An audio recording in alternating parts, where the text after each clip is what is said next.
அவர்களுடைய புத்தகத்திலோ அவர்களுடைய பேச்சுக்களிலோ அவர்கள் வாழ்ந்த காலத்தில் நான் வாழ்ந்ததை போல் வாழுங்கள் என்று யாராவது சொல்லியிருக்கிறார்களா?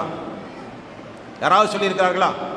ஒரு மனிதன் இந்த உலகத்தில் மரணத்தை தழுவுகிற வரை குடும்ப வாழ்வானாலும் கொடுக்கல் வாங்கலானாலும் சொந்த வாழ்வானாலும் பகிரங்கமான வாழ்வானாலும் எல்லா வாழ்க்கையிலும் நான் வாழ்ந்ததை போல் வாழுங்கள் என்று யாராவது சொல்லியிருக்கிறார்களா என்றால் யாரும் கிடையாதுங்க. காரணம் ஏன்? மனிதன் மனிதனுக்கு நேர்வழி காட்ட முடியாது. ஆனால் இறைவன் சொல்லுகிறான் தெரியுமா? லக்கது கான லக்கும் ஃபீ ரசூலில்லாஹி உஸ்வத்துன் ஹஸனா.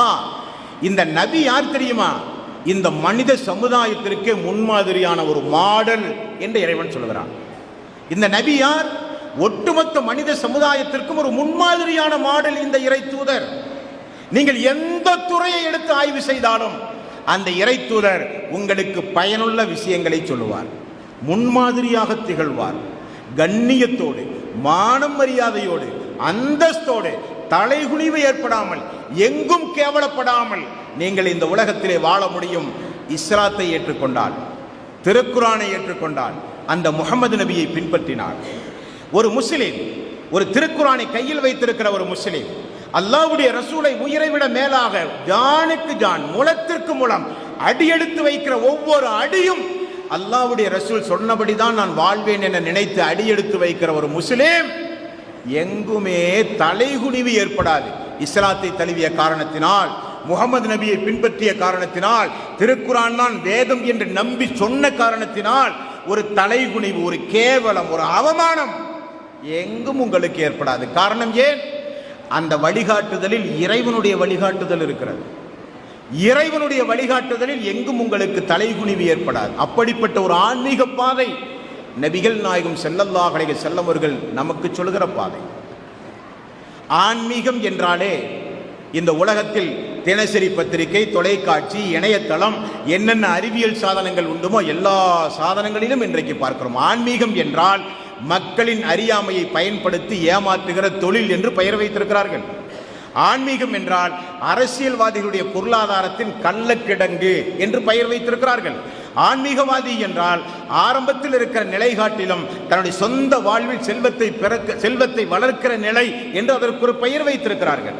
ஆனால் நபிகள் நாயகம் ஸல்லல்லாஹு அலைஹி வஸல்லம் 23 ஆண்டு காலம் நபியாக, இறை தூதராக, இறை தீர்க்கதரிசியாக, ஒமா அர்ஸல்நாக இல்லா காஃபத்தன் லின்னாஸி பஸீரன் வ நதீரா, உலக மக்கள் அனைவர்களுக்கும் அச்சமூட்டி எச்சரிக்கை செய்வதற்காக வேண்டி நான் அனுப்பிய இறை தூதர் என்று இறைவன் சொல்லுகிறானே, அந்த நபியினுடைய நிலைமை என்ன தெரியுமா? 40 வயது வரை மல்டி மில்லியனராக மக்காவில் வாழ்ந்த அந்த இறை தூதர் அனாதையாக இருந்தும் கூட பெரிய தந்தையோடு சேர்ந்து தொழிலை கற்றுக்கொண்டு ஆடுகள் மேய்த்து வணிகம் செய்து பாலைவன பெருவீதியில் கழுதையிலும் குதிரையிலும் ஒட்டகத்திலும் சோறு தண்ணி இல்லாமல் சொந்தமாக சம்பாதித்த, யாருக்கும் யாருடைய வயிற்றிலும் அடித்து கொலை செய்யாமல் சொந்தமாக சம்பாதித்த மல்டி மில்லியனர் 41வது வயதிலிருந்து மெல்ல மெல்ல தான் சம்பாதித்த சொத்துக்களை இழக்க ஆரம்பித்தார். அதுதானே வரலாறு. ஆன்மீகத்திற்காக, மார்க்கத்திற்காக, இஸ்லாத்திற்காக தான் சம்பாதித்த சொத்துக்களை எல்லாம் ரசூல் ஸல்லல்லாஹு அலைஹி வஸல்லம் செலவு செய்து இழந்தார்கள். அதுதான் யதார்த்தம். இஸ்லாத்திற்கு வந்த மக்கள் வீட்டை விட்டு துரத்தப்படுவார்கள். இஸ்லாத்திற்கு வந்த மக்கள் ஒரு சில நேரங்களிலே எஜமானர்களுக்கு அடிமையாக பணிபுரிந்திருப்பார்கள். இஸ்லாத்திற்கு வந்த மக்கள் திடீரென வறுமையிலே இருந்திருப்பார்கள். இஸ்லாத்திற்கு வந்த காரணத்தினால் உணவில்லாமல் இருந்திருப்பார்கள். இஸ்லாத்திற்கு வந்த காரணத்தினால் ஆடை இல்லாமல் இருந்திருப்பார்கள். இஸ்லாத்திற்கு வந்த காரணத்தினால் வீடு இல்லாதவர்கள் வீட்டை இழந்திருப்பார்கள். எல்லோருக்கும் சொந்த சொத்தை செலவு செய்து எப்படிப்பட்ட வறுமைக்கு இலக்கணமாக திகழ்ந்தார்கள் ரசூல் ஸல்லல்லாஹு அலைஹி வஸல்லம். இந்த ஒரு முன்மாதிரி பத்தாதா? கொண்ட கொள்கையில் எவ்வளவு உறுதியானவர் ரசூல் ஸல்லல்லாஹு அலைஹி வஸல்லம். அதனால் தானே யூதர்களும் கிறிஸ்தவர்களும், ஏன் நான் அங்கு உங்களுக்கு ஞாபகப்படுத்துகிறேன் என்றால், இஸ்லாத்தை எப்படியாவது வீழ்த்த வேண்டுமென 24 மணி நேரமும் ஆய்வு செய்கிற ஒரே மதம், மார்க்கம் யூத மதம், கிறிஸ்தவ மதம். அவர்களே இன்றைக்கு தோற்று போய்விட்டார்கள். முகமது நபியினுடைய சொந்த வாழ்வில் எந்த குறையும் பார்த்து சொல்ல முடியாது. இனி எல்லா வரலாறுகளையும் சொல்வதைப் போல உட்டடிக்க முடியுமா? இல்லாத பொல்லாததையெல்லாம் சொல்ல முடியுமா? அதுவும் முடியாது. காரணம் ஏன்? முஸ்லிம்களிடத்தில் அவ்வளவு தெளிவான வரலாறுகள் உண்டு அல்லாஹ்வுடைய ரசூலை குறித்து. அல்லாஹ்வுடைய ரசூலை குறித்து ஒன்றை சொன்னால் அது உண்டுமா இல்லையா என்ற உரைகள் நம்முடைய கையிலே உண்டு. திருக்குர்ஆன் உரைகள் உண்டு. அல்லாஹ்வுடைய ரசூலுடைய வாழ்க்கை வரலாறு, அதில் அவருடைய ஆன்மீக வாழ்வை, அரசியல் வாழ்வை, குடும்ப வாழ்வை, தனிப்பட்ட வாழ்வை, மறைமுக வாழ்வை, பகிரங்க வாழ்வை, 23 ஆண்டுகால தினசரி வாழ்வை ஆய்வு செய்து பேனாக்களும் அறிவியல் ஆராய்ச்சியாளர்களும் தோற்று போன சரித்திரம் தான் இன்றைக்கு இந்த உலகத்திலே உண்டு. மிகைப்படுத்தி முஸ்லீமாக இருக்கிற காரணத்தினால் மிகைப்படுத்தி நான் சொல்லவில்லை. இஸ்லாம் அல்லாத சகோதரிகள் இதை கேட்கிற வாய்ப்பை நீங்கள் பெற்றிருந்தால் தினசரி ஒரு நாளைக்கு ஒரு பக்கத்தில் அந்த திருக்குர்ஆனை குறை காண வேண்டும் என்கிற கண்ணோட்டத்தோடே படியுங்கள். தோற்று போவது யார் என்று இறுதியிலே உங்களுக்கு தெரியும். அல்லாஹ்வுடைய ரசூல் இறைவன் என்ன செய்தான் பாருங்கள். அவர் இறுதி தூதர். லக்கத் கான லக்கும் ஃபீ ரசூலில்லாஹி உஸ்வத்துன் ஹஸனா. உலகத்திலே வருகிற அறிவியலாளர்கள், சிந்தனையாளர்கள், புரட்சியாளர்கள் எல்லோருக்கும் அவர் முன்மாதிரி என்று இறைவன் சொல்லிவிட்டான். அப்ப இறைவன் என்ன செய்வான்? குடும்பத்திலே முன்மாதிரியாக நடத்தி காண்பிக்கிறான், ஆன்மீகத்திலே முன்மாதிரியாக நடத்தி காண்பிக்கிறான், ஆட்சி கட்டளையிலே அமர்வு வைத்து இறைவன் அழகு பார்க்கிறான். போர் என்று வரும்பொழுது போர் தர்மத்தை இந்த உலகத்திற்கு கற்றுக் கொடுத்து முன்மாதிரியாக திகழ்கிறான். எல்லா விஷயத்திலும் இறைவன் முன்மாதிரியாக அமைத்து விட்டு சொல்கிறான், இவர்தான் உங்களுக்கு ஒரு மாடல் என்று சொல்கிறான். இந்த உலகமே அதிர்ந்து போன ஒரு செய்தியை சொல்லவா? எல்லா வரலாற்று ஆசிரியர்களும் அதிர்ந்து போன ஒரு செய்தி, ஒரே ஒரு செய்தி உண்டு. அது என்ன செய்தி என்றால், மதீனா சென்ற பிறகு ஒரு இஸ்லாமிய ஆட்சியை நிறுவுகிறார். அந்த ஆட்சிக்கு அவர்தான் அதிபர். அல்லாஹ்வுடைய ரசூல் நபிகள் நாயகம் ஸல்லல்லாஹு அலைஹி வஸல்லம் ஆட்சியிலே அமர்ந்தவுடன் அவர் செய்த பிரகடனம் என்ன தெரியுமா? அரசாங்க சொத்திலிருந்து ஒரு பேரித்தம் பழம் கூட எனது வாய்க்குள் தொண்டைக்குள் இனி இறங்காது, அது எனக்கும் எனது குடும்பத்திற்கும் தடை செய்து விட்டேன் என்று அறிவித்தார். உலகத்தில் எங்காவது ஒரு தலைவரை பார்க்க முடியுமா? ஆட்சி கட்டிலே அமர்ந்தவுடனே அரசாங்க சொத்து எனக்கும் எனது குடும்பத்திற்கும் நாளது தேதி முதல் நான் மரணிக்கின்ற வரை எனக்கும் எனது குடும்பத்திற்கும் நான் தடை செய்து விட்டேன் என்று அறிவித்தார். அந்த தடை மட்டுமல்ல, மற்றொரு தடை உண்டு. நாமெல்லாம் இறந்து போனால் நம்முடைய சொத்து நம்முடைய வாரிசுகளுக்கு சொந்தம் என்று இறைவனே திருக்குர்ஆனிலே சொல்கிறான். ஆனால் இந்த இறை தூதருக்கு இறைவன் கூடுதலான ஒரு கட்டுப்பாடு விதித்தான். தெரியுமா யாருக்காவது? என்ன கட்டுப்பாடு? அந்த இறை தூதர் திரும்ப இன்னொன்றை சொன்னார். நான் 40 ஆண்டு காலம் உழைத்து சம்பாதித்த சொத்துக்கள் இனி இந்த மதீனா வந்த பிறகு ஒரு 100 ஆடுகளை வைத்து நான் பண்ணையாக வைத்து எனது குடும்பத்தை காப்பாற்றுவதற்காக வேண்டி நான் தொழில் செய்கிற எனது சொத்து நான் மரணிக்கின்ற வரைதான் அது எனது சொத்து. நான் மரணித்தால் என்னுடைய சொந்த சொத்து கூட என்னுடைய வாரிசுகளுக்கு கொடுப்பதை இறைவன் தடை செய்து விட்டான். என்னுடைய வாரிசுகளுக்கு என்னுடைய சொத்துகள் கிடையாது, அனைத்தும் அரசாங்கத்திற்கு செல்ல வேண்டும் என்று சொன்ன மாமனிதர் ரசூலுல்லாஹி ஸல்லல்லாஹு அலைஹி வஸல்லம். அங்கேதான் அதிர்ந்து போனார்கள் எல்லா எழுத்தாளர்களும் பேச்சாளர்களும். என்ன மாதிரியான வாழ்வு! சரி, மக்களை கவர்வதற்கு, இஸ்லாத்தின்பால் மக்களை ஈர்ப்பதற்கு அங்குமிங்குமாக இருக்கிற ரோமாபுரி சக்கரவர்த்தி மன்னர்கள், பாரசீக மன்னர்கள் எல்லாம் விழித்து பார்க்க வேண்டும் என்பதற்காக வேண்டி ஏதோ ஒரு பசுப்பு வார்த்தையாக முகமது நபி சொன்னார்களா என்றால் அப்படியே வாழ்ந்து காண்பித்து மரணித்தார் பாருங்கள். அங்கேதான் உலகமே அதிர்ந்தது. அதிபராக, ஆன்மீகவாதியாக உயிரையே கொடுக்கிற தோழர்கள், நீங்களும் நானும் நேசிக்கிற நேசம் இல்ல, உயிரையே கொடுக்கிற தோழர்கள் வெளியூர் பயணம் செய்தால், வியாபாரம் நிமித்தமாகவோ உறவினர்களை சந்திக்கவோ போர் நிமித்தமாகவோ வெளியூர் பயணம் செய்து திரும்ப மதீனாவுக்குள் நுழைந்தால் அல்லாஹ்வுடைய ரசூலை போய் கண் கொண்டு பார்க்காமல் வீட்டுக்கு செல்ல மாட்டார்கள் அவர்கள். தெரியுமா உங்களுக்கு? அல்லாஹ்வுடைய ரசூலை விசாரிக்காமல் வீட்டுக்கு செல்ல மாட்டார்கள் அந்த தோழர்கள். அப்படிப்பட்ட தோழர்களை ரசூல் ஸல்லல்லாஹு அலைஹி வஸல்லம் அவர்கள் பெற்றிருந்தும் கூட மரணிக்கும் பொழுது என்னங்க நிலைமை? அவருடைய சொத்து அவ்வளவு, அவருடைய சொத்து அவ்வளவு. தேர்தல் களம் இப்பொழுது நடந்து கொண்டிருக்கிற நேரம். உலகத்தில் இருக்கிற அரசியல் தலைவர்களோடு அல்லாஹ்வுடைய ரசூலை ஒப்பிட்டு பேசுவதே தவறு என்று நினைக்கிற மனோபாவத்தோடு வளர்க்கப்பட்டவன் நான்.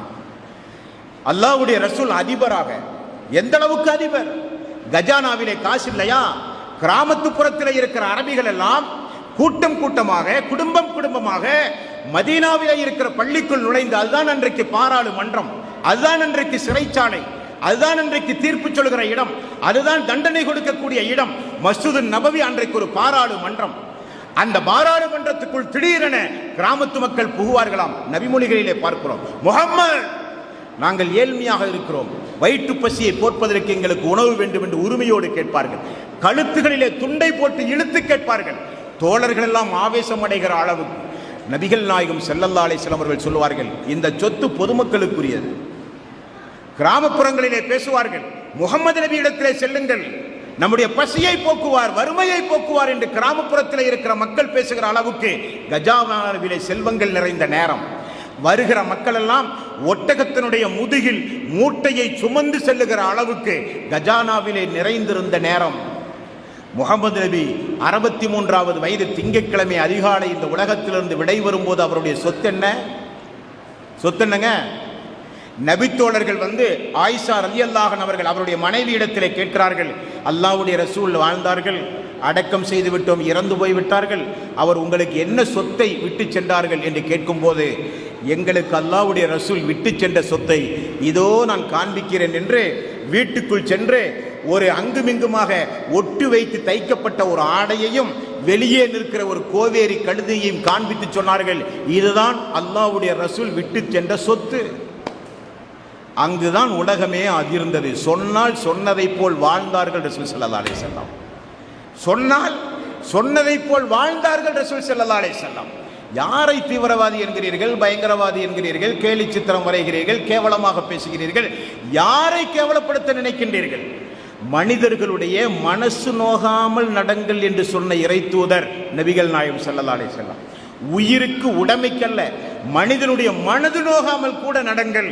காரணம், மனிதனுக்கு எதிராக இறைவனுடைய நீதிமன்றத்தில் தீர்ப்பளித்தால் அந்த தீர்ப்பு இறைவனிடத்தில் உன்னதமாக பார்க்கப்படும்.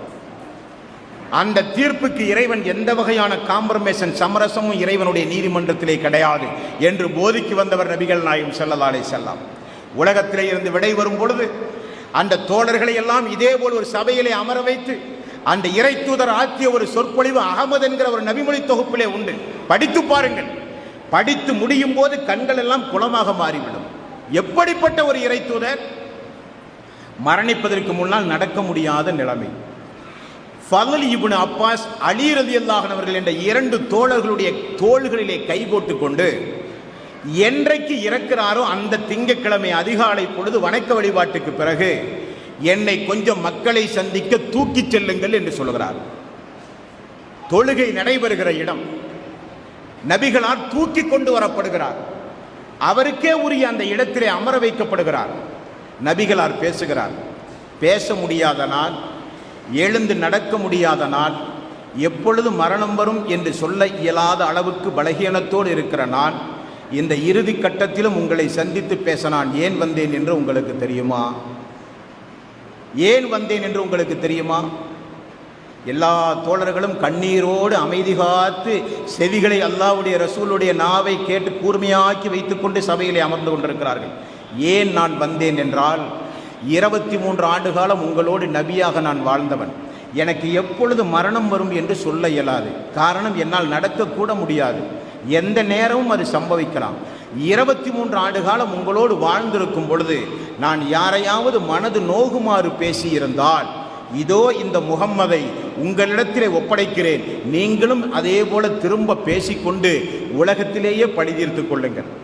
நான் யாரிடமாவது காசு பணம் வாங்கி தராமல் மரணித்திருந்தால், தராமல் நான் மரணித்தால் இறைவனுடைய சன்னிதானத்திலே நீங்கள் வந்து எனக்கு எதிராக சாட்சி சொன்னால் என்னால் இறைவனுடைய நீதிமன்றத்திலே என்னால் தப்பிக்க முடியாது. யாராவது அப்படி கொடுத்து நான் தராமல் இருந்தால் கேட்டு வாங்கி கொள்ளுங்கள் என்றார்கள் ரசூல் ஸல்லல்லாஹு அலைஹி வஸல்லம். அந்த சபையே தேம்பி தேம்பி அழுத வரலாற்றுக்கு சொந்தக்காரர் ரசூல் ஸல்லல்லாஹு அலைஹி வஸல்லம். தெரியுமா உங்களுக்கு? அப்படி ஒரு பழிதிருக்கிற சம்பவம் இந்த உலகத்திலே நடந்திருக்கிறது. அந்த அளவுக்கு இந்த உலகத்தில் ஒரு முன்மாதிரியாக வாழ்ந்தவர்கள் ரசூல் ஸல்லல்லாஹு அலைஹி வஸல்லம். ஆகவே தான் உயிரை விட மேலாக இனம் தெரியாத ஒரு மரியாதை இந்த இஸ்லாமிய சமுதாயத்திற்கு உருவாகிறது என்றால் என்ன சொன்னாரோ அதன்படி இந்த உலகத்திலே வாழ்ந்துவிட்டு மரணித்தார்கள் நபிகள் நாயகம் ஸல்லல்லாஹு அலைஹி வஸல்லம். அவர் வாழ்ந்த காலத்தில் அவர் உருவாக்கிய அந்த தோழர்கள் உலகத்தில் இறைவனுடைய தூதரோடு மட்டும் வாழ்ந்தால் போதாது, பரலோக ராஜ்யத்திலும் பூர்ண ஜென்ம பூமியிலும் அவரோடு சேர்ந்து வாழ வேண்டும் என்கிற ஆசையோடு இருந்தவர்கள் அவர்கள், ஆசையோடு வாழ்ந்தவர்கள் அவர்கள். அப்படிப்பட்ட ஒரு இறை தூதர் நபிகள் நாயகம் ஸல்லல்லாஹு அலைஹி வஸல்லம். போர் என்று வரும் பொழுது போர் தர்மத்தை போதித்த மாமனிதர் ரசூல் ஸல்லல்லாஹு அலைஹி வஸல்லம். போர் என்று வரும் பொழுது பெண்களை போர்க்களத்திலே கண்டால் கொல்லாதீர்கள், குழந்தைகளை கொல்லாதீர்கள், ஆன்மீகவாதிகளை மதகுருமார்களை பார்த்தால் அவர்களை சீர்குலைக்காதீர்கள், கொல்லாதீர்கள். யாராவது உங்களுக்கு சிறை கைதிகளாக கிடைத்தால் அவர்களை சித்திரவதை செய்யாதீர்கள். போர் காலத்தில் எதிரிகளை நீங்கள் கொல்ல வேண்டுமென நினைத்தால் உறுப்புகளை சிதைத்து கொலை செய்யாதீர்கள். நெருப்புகளால் யாரையும் எரித்து நீங்கள் கொலை செய்தல் கூடாது. போர் தர்மத்தை இந்த உலகத்திற்கு சொல்லிக் கொடுத்த மாமனிதர் ரசூல் ஸல்லல்லாஹு அலைஹி வஸல்லம் அதே போல்தான் வாழ்ந்தார்கள். அந்த தளபதி, அந்த அல்லாஹ்வுடைய ரசூல், அந்த அதிபர், சக்கரவர்த்தி, ரோமாபுரி சக்கரவர்த்தி, பாரசீக சக்கரவர்த்தி எல்லாம் அல்லாஹ்வுடைய ரசூலுடைய பெயரை கேட்டாலே அவர்களுக்கே தெரியாமல் எழுந்து நின்று மரியாதை செலுத்துகிற அளவுக்கு ரசூல் ஸல்லல்லாஹு அலைஹி வஸல்லம் மிகப்பெரிய ஒரு சக்தியாக அந்த உலகத்தில் வாழ்ந்த அந்த சந்தர்ப்பத்தில் நிகழ்ந்த ஒரு நிகழ்வுண்டு. அதை சொல்லாமல் இந்த சபையை முடித்தால் இந்த நிகழ்ச்சிக்கு அது அழகு சேர்க்காது. அது என்ன நிகழ்ச்சி தெரியுமா? அதிபராக கஜானா வழிந்து நிரம்புகிற நேரத்தில் உமர் என்கிற அவருடைய மாமனார், உமர் அவர்களுடைய மகளை ரசூல் ஸல்லல்லாஹு அலைஹி வஸல்லம் திருமணம் முடித்திருந்தார்கள். அபூபக்கர் அவர்களுடைய மகளை ரசூல் ஸல்லல்லாஹு அலைஹி வஸல்லம் திருமணம் முடித்திருந்தார்கள். அந்த மாமனார் சொர்க்கவாசியாக பூமியிலே வாழ்ந்த அந்த உமர் ரலியல்லாஹு அன்ஹு அவர்கள் ஒரு நாள் ரசூல் ஸல்லல்லாஹு அலைஹி வஸல்லம் அவர்களுடைய வீட்டுக்குள் புகுந்து வீட்டை பார்க்க வேண்டும் என்கிற ஒரு ஆசை அவருக்கு ஏற்பட்டது. மனைவிமார்களிடத்தில் அனுமதி கேட்டு வீட்டுக்குள் வருகிறார். வந்தவர் ரசூல் ஸல்லல்லாஹு அலைஹி வஸல்லம் அவர்களை பார்த்து விடுகிறார்கள். அப்பொழுது அந்த அல்லாஹ்வுடைய ரசூல் ஒரு பேரித்த நாரால் செய்யப்பட்ட ஒரு கட்டிலில் படுத்துக் கொண்டிருக்கிறார். அந்த நிலையை பார்த்தவுடனே தேம்பி தேம்பி அழுது விட்டார். அந்த அழுகுற சப்தம் கேட்டு ரசூல் ஸல்லல்லாஹு அலைஹி வஸல்லம் எழுந்து விடுகிறார். என்ன உமரே, ஏன் அழுகிறீர்கள் என்று கேட்கிறார். உமர் ரலியல்லாஹு அன்ஹு அவர்கள் அடக்கமாக பவ்யமாக சொன்னார்கள், அல்லாஹ்வுடைய ரசூலே, நீங்கள் யார்? நீங்கள் வஹியோடு தொடர்புடைய ஒரு இறை தீர்க்கதரிசி. அல்லாஹ்வுடைய ரசூலே, நீங்கள் யார்? போர் என்று வந்தால் ஒரு போர் தளபதி. அல்லாஹ்வுடைய ரசூலே, நீங்கள் யார்? மிகப்பெரிய ஒரு அதிபர், ஒரு இஸ்லாமிய சக்கரவர்த்தி. நீங்கள் உறங்குகிற இந்த நிலையை பார்த்து நான் அழுகிறேன் என்று சொன்னார்கள். அல்லாஹ்வுடைய ரசூல் உறங்குகிற நேரத்தில் அவருடைய தலைக்கு மேல் ஒரு தோல் பை இருந்தது, தண்ணீர் ஊற்றி வைக்கிற ஒரு தோல் பை. அந்த கட்டில், அதுதான் அவருடைய வீடு, வேறு எங்கும் எந்த பொருளும் கிடையாது. தூக்கத்திலிருந்து சட்டென ரசூல் ஸல்லல்லாஹு அலைஹி வஸல்லம் எழுந்த உடனே மேனியெல்லாம் அந்த பேரிச்ச நாரினுடைய தழும்புகள் அந்த மேனியிலே பதிந்து மேனியெல்லாம் முதுகுப்புறமெல்லாம் செந்நிறமாக மாறிவிட்டது. இதை பார்த்து அழுகிறார்கள். அழுதுவிட்டு சொன்னார்கள், யார சொல்லலாம், முதுகிலே தழும்பு விடாமல் நான் ஒரு போர்வையை இந்த கட்டிலே நான் போர்த்தவா, அதுக்கு மட்டும் எனக்கு அனுமதி உண்டுமா என்று கேட்டார்கள். யார சொல்லலாம், ரோமாபுரி சக்கரவர்த்தி மன்னர்கள் எல்லாம் இந்த பூமியில் எப்படியெல்லாமோ வாழ்ந்து கொண்டிருக்கும் போது நீங்கள் என்ன யார சொல்லலாம் இப்படி வாழ்கிறீர்கள் என்று கேட்டபோது நபிகள் நாயகம் ஸல்லல்லாஹு அலைஹி வஸல்லம் அவர்கள் சொன்ன பதில் உங்களுக்கு தெரியுமா? என்ன பதில் சொன்னார்கள்? உமரே, ரோமாபுரியும் பாரசீக மன்னர்களும் இந்த பூமியிலே வாழ்வதற்கு அனுப்பப்பட்டவர்கள். ஆகவே அவர்கள் சந்தோஷமாக வாழ்வதால் நாமெல்லாம் இறந்த பிறகு ஒரு வாழ்வுண்டு என்று நம்புகிற மக்கள். நமக்கும் இந்த பூமிக்கும் இருக்கிற தொடர்பு என்ன தெரியுமா உமரே? பயணத்தில் இருக்கிற ஒரு மனிதன் களைப்பாறுவதற்காக வேண்டி ஒரு மரத்தினுடைய நிழலுக்கு அடியிலே அமர்ந்து சிறிது நேரம் களைப்பாறிவிட்டு மீண்டும் எப்படி பயணத்தை தொடங்குவானோ அதே போல நாம் ஒரு பயணத்தில் இருக்கிறோம். தாயினுடைய கருவறையிலே இருந்தோம் ஒரு 10 மாத காலம். இந்த பூமிக்கு வாழ்ந்து கொண்டிருக்கிறோம் இறைவன் நாடிய ஒரு 70-80 ஆண்டு காலம். அதற்கு பிறகு நமக்கு ஒரு மரணம் உண்டு, மன்னரை வாழ்வுண்டு, அதற்கு பிறகு மறுமை வாழ்வுண்டு. தொடர் பயணத்தில் இருக்கிறோம். அந்த தொடர் பயணத்தில் மரத்துக்கு அடியில் நிழலில் விழுகிற ஓய்வெடுக்கிற அந்த பயணியை போல உலகத்தில் கொஞ்ச காலம் வாழுகிறோமே தவிர நமக்கு இன்னொரு 2 கட்ட வாழ்வுண்டுமே, அதுதானே நம்முடைய வாழ்வு என்று சொன்னார் பாருங்கள் ரசூல் ஸல்லல்லாஹு அலைஹி வஸல்லம். உமர் ரலியல்லாஹு அன்ஹு அவர்கள் அதிர்ந்து போனார்கள். இப்படி 24 மணி நேரம் அல்ல, வருடக்கணக்காக ரசூல் ஸல்லல்லாஹு அலைஹி வஸல்லம் வாழ்க்கை வரலாற்றை பேசிக்கொண்டே இருக்கலாம். அப்படிப்பட்ட மாமனிதர் ரசூல் ஸல்லல்லாஹு அலைஹி வஸல்லம். அந்த மாமனிதர் அல்லாஹ்வுடைய ரசூலுடைய வாழ்க்கை வரலாற்றை ஏனோ இஸ்லாமிய சமுதாயத்தை சார்ந்த நாம் இன்னும் சரிவர படிக்கவில்லை என்கிற வேதனையையும் இந்த நேரத்தில் நான் உங்களோடு பகிர்ந்து கொள்கிறேன். அல்லாஹ்வுடைய ரசூலுடைய வாழ்க்கை வரலாறு நமக்கு தெரியுமாங்க? அல்லாஹ்வுடைய ரசூலுடைய வாழ்க்கை வரலாற்றை ஒரு மேடை போட்டு பேச முடியுமா? அல்லாஹ்வுடைய ரசூலுடைய வாழ்க்கை வரலாற்றை அண்டை வீட்டுக்காரருக்கு எடுத்து சொல்ல முடியுமா? அல்லாஹ்வுடைய ரசூலுடைய உண்மையான வரலாற்றை நாம் வளர்க்கிற பிள்ளைகளுக்கு போதிக்க முடியுமா? அல்லாஹ்வுடைய ரசூலுடைய வாழ்க்கை வரலாற்றை நம்மை பெற்றெடுத்த நம்முடைய தாய் தந்தையர்களுக்கு போதிக்கிற அளவுக்கு இஸ்லாம் குறித்து, வேதம் குறித்து, அல்லாஹ்வுடைய ரசூலுடைய வாழ்க்கை வரலாறு குறித்து நாம் முழுமையாக அறிந்து வைத்திருக்கிறோமா? நெஞ்சிலே கை வைத்து சொல்லுங்கள்.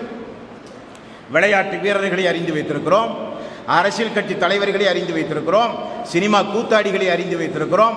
நாம் நேசிக்கிற எத்தனையோ மனிதர்களுடைய வாழ்க்கை வரலாற்றை விரல் நுனியிலே வைத்திருக்கிறோம்.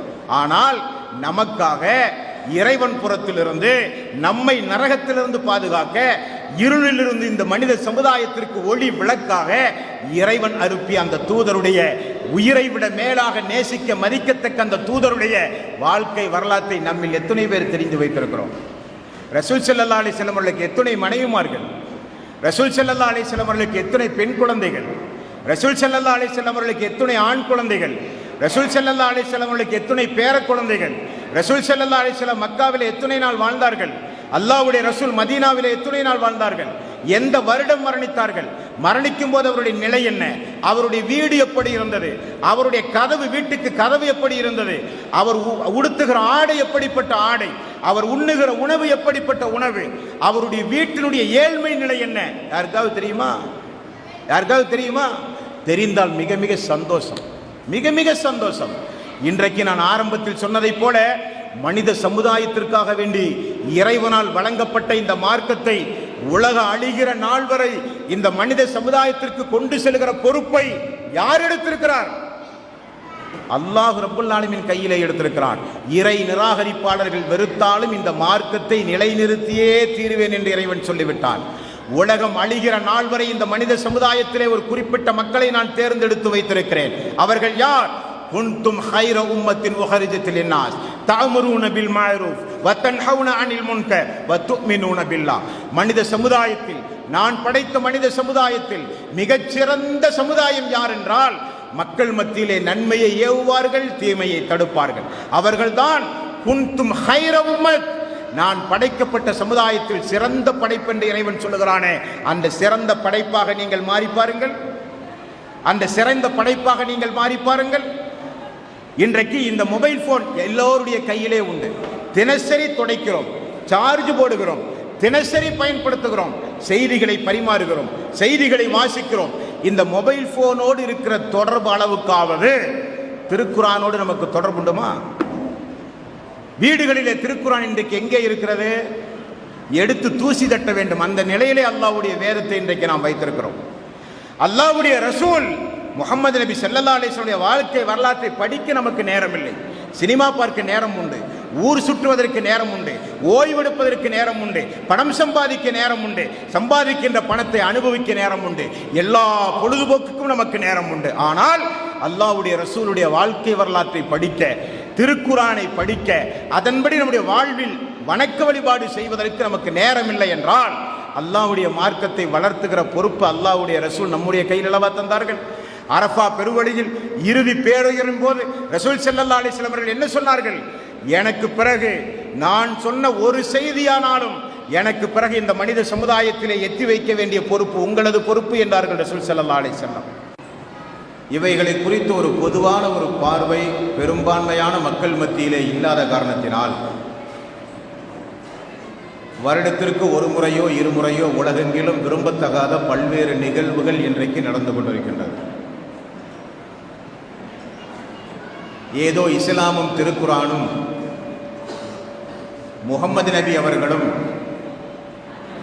முஸ்லிம்களுக்கும் அரபு பேசுகிற மக்களுக்கும் குறிப்பிட்ட நாட்டினருக்கும் குறிப்பிட்ட மொழி பேசக்கூடிய மக்களுக்கும் சொந்தமென நினைத்து விட்டார்கள்.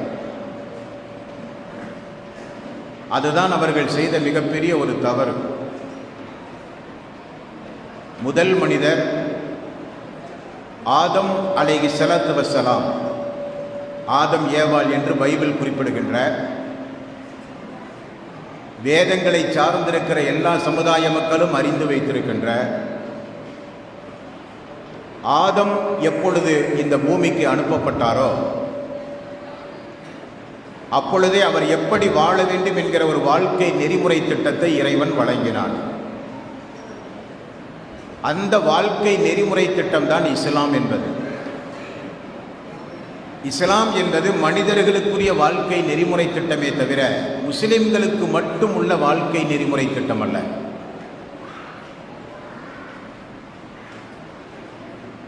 இறைவன் இந்த மனித சமுதாயத்தை படைத்தான்.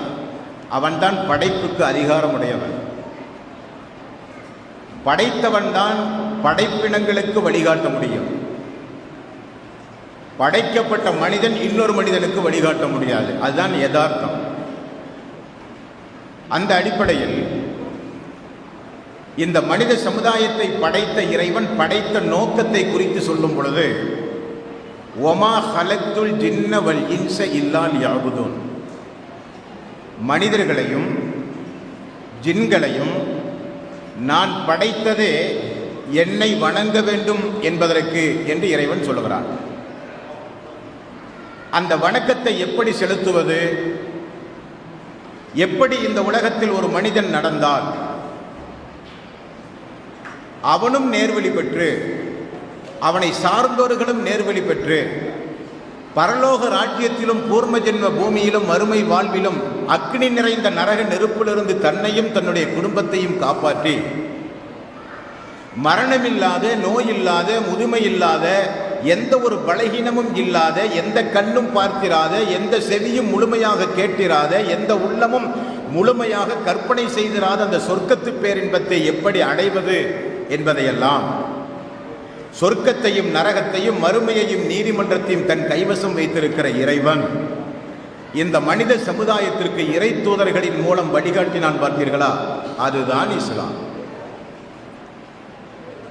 மனிதர்கள் என்று இந்த உலகத்தில் யாரெல்லாம் வாழ்கிறார்களோ அவர்கள் உலகிலும் இறந்த பிறகுள்ள வாழ்விலும் வெற்றியடைய வேண்டும் என நினைத்தால் அவர்கள் இஸ்லாத்தை படிக்கலாம், அந்த மார்க்கத்தை ஏற்றுக்கொள்ளலாம்.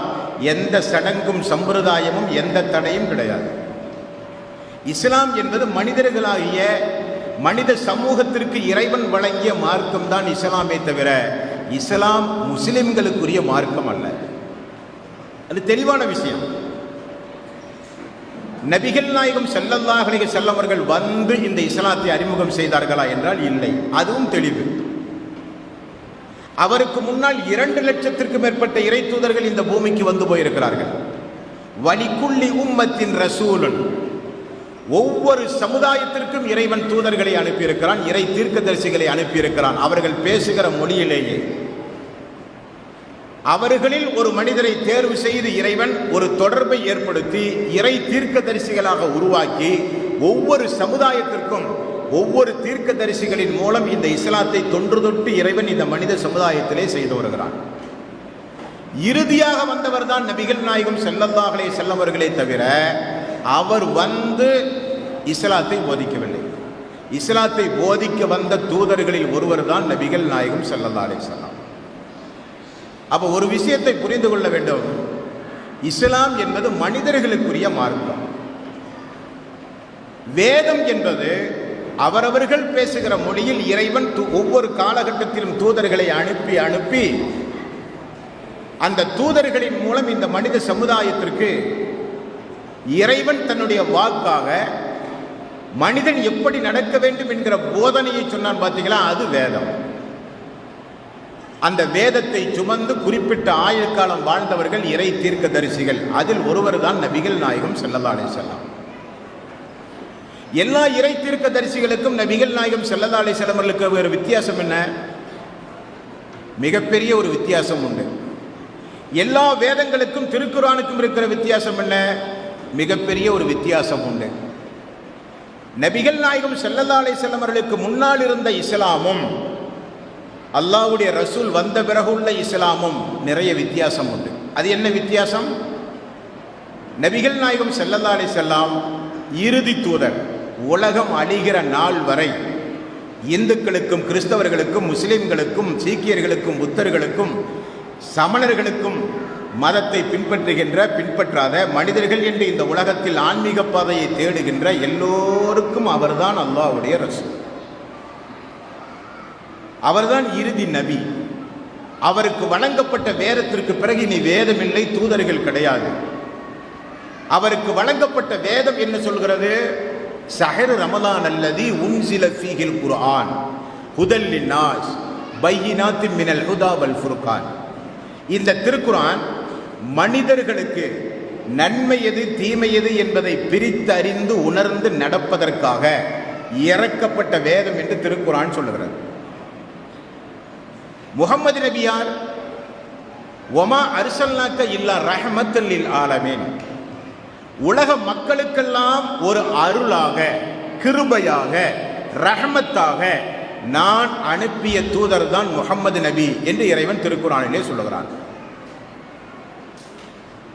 நாம் அண்ணாந்து பார்க்கிற வானம் எப்படி இறைவனுடைய ஒரு அருளோ, சூரியனும் சந்திரனும் எப்படி இறைவனுடைய மிகப்பெரிய ஒரு அருளோ, வானத்திலிருந்து பொழிகிற மழை எப்படி இறைவனுடைய ஒரு அருளோ, சுவாசிக்கின்ற காற்று மனித சமுதாயத்தின் உயிர் நாடியாக திகழ்கின்ற சுவாசிக்க காற்று எப்படி மனித சமுதாயத்திற்கு இறைவனுடைய ஒரு அருளோ, அதே போல மனிதர்களுக்கு அருளாக அனுப்பப்பட்டவர் தான் நபிகள் நாயகம் ஸல்லல்லாஹு அலைஹி வஸல்லம். திருக்குர்ஆன் இன்றைக்கு தமிழிலே வெளிவந்திருக்கிறது. யார் வேண்டுமானாலும் படிக்கலாம். 114 அத்தியாயங்களும் 6666 வசனங்களையும் உள்ளடக்கிய ஒரு வேதம். அந்த வேதத்தில் எங்காவது ஒரு இடத்திலாவது இஸ்லாம் முஸ்லிம்களுக்குரியது, திருக்குர்ஆன் முஸ்லிம்களுக்குரியது, முஹம்மது நபி முஸ்லிம்களுக்கு உரியவர், எங்காவது ஒரு இடத்தில் எங்காவது சொல்லப்பட்டிருக்கிறதா? இல்லை. இனி நபிகள் நாயகம் ஸல்லல்லாஹு அலைஹி வஸல்லம் வருவதற்கு முன்னால் அருளப்பட்ட, மூசா நபிக்கு அருளப்பட்ட, ஈசா நபிக்கு அருளப்பட்ட தௌராத்திலும் இஞ்சிலிலும் இந்த முஹம்மதை குறித்து ஏதாவது முன்னறிவிப்பு செய்யப்பட்டிருக்கிறதா என்றால் பழைய ஏற்பாட்டிலும் பார்க்கலாம், புதிய ஏற்பாட்டிலும் பார்க்கலாம். எனக்கு பிறகு ஒரு தூதர் வருவார், மோசே பேசுகிறார். ஈசா அலைஹிஸ்ஸலாத்து வஸ்ஸலாம் அவர்கள் பேசுகிறார், எனக்கு பிறகு அகமது என்கிற ஒரு தூதர் வருவார். கர்த்தர் எனது நாவில் என்ன பேசினாரோ அதையெல்லாம் அவர் நாவிலும் அவர் பேசுவார் என்று சொல்லப்படுகிறது.